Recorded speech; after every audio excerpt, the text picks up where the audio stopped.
the guys meeting on their way to school. After Yu checks in, he runs off to see someone but she's not at her desk. Then we're back in the storage room where So-yoon is quarreling with the other girls. He steps up to her rescue, but Yu enters from another door moments later to take her hand and pull her away from the girls. Yu compares her to Junhee, telling them both to laugh more openly. Interestingly, the senior bully spots them smiling together. In the school shower room, several students are handing over their rice balls. A guy makes makgeolli with them, setting it to stand and telling them to return on Sunday with a +1. Soon take his brown rice, so he's out of the plan. However, he does beg one of the guys to bring him as a guest. Yu has someone else in mind.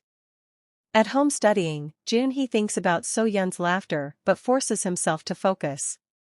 Yu phones in a request to grandmother to turn off his lights at 10 p.m. Junhee aims to continue but feels a bit off. Meanwhile, Yu is throwing baskets, but he's spacing out and not making too many shots. His coach is not impressed, but Yu claims it's nothing to do with his surgery. And So-yoon's at work thinking about the rescue and Yu smile. The next day, the guys help out grandmother, who's ordered way too many flowers, by mistake. As they walk the streets, Junhee gets scared by a pigeon. Yu sells flowers to So-yoon and Yu says the opportunity to ask her to join them on Sunday. And just like that, Sunday night rolls round and they gather at school for the makgeolli. Once they're all gathered inside, the gang are chased by security. Soon Take falls, so Yu helps him and sends So-yoon off with Junhee to hide. Catching their breath, So-yoon and Junhee seem to be having a moment. Yu and So-yoon's moment before the makgeolli party gets busted. He sends So-yoon off with bestie Junhee so he can help Soon Take. As they hide tucked between buildings, staring into each other's eyes, Yu interrupts with a call. They meet in the park, but Junhee is having trouble with his vision. Yu takes So-yoon home. Soon Take notes that he looked better with her than Yu does. As they walk, So-yoon asks about Yu's friendship with Junhee. Afterwards, he heads to Junhee's to ask the fateful question, whether he likes So-yoon too. Junhee convincingly denies it. Yu stays the night and the next morning, Junhee sounds oddly like Yu. And he's also no longer wearing his glasses. While Yu and So-yoon get to know each other better, Junhee uncharacteristically feels angry spotting his bully at work. Junhee has his check at the hospital, receiving positive results.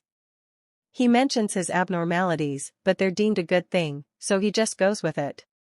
Meanwhile, Yu quietly searches for grandmother's missing necklace.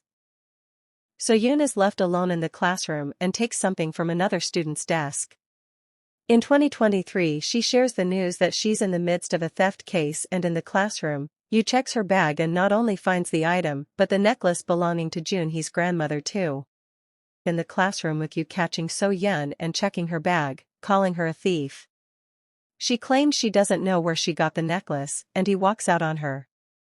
After leaving So-yoon, Yu sneaks off to shoot baskets and think.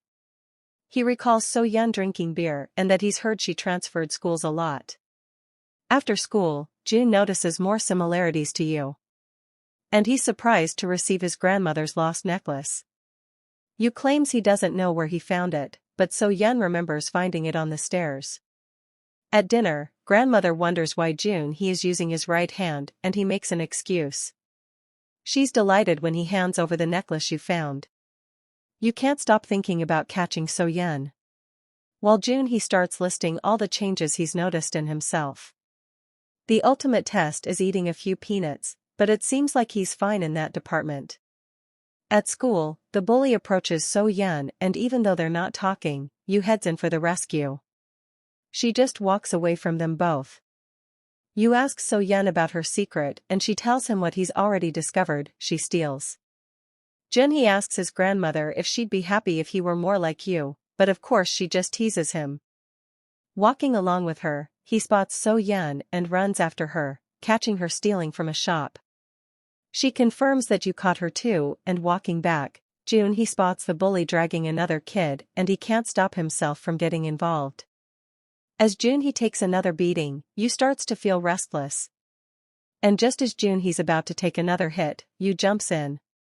Here ends part 3 of the drama. Don't forget to hit the like and subscribe button and check out our other selection of recaps.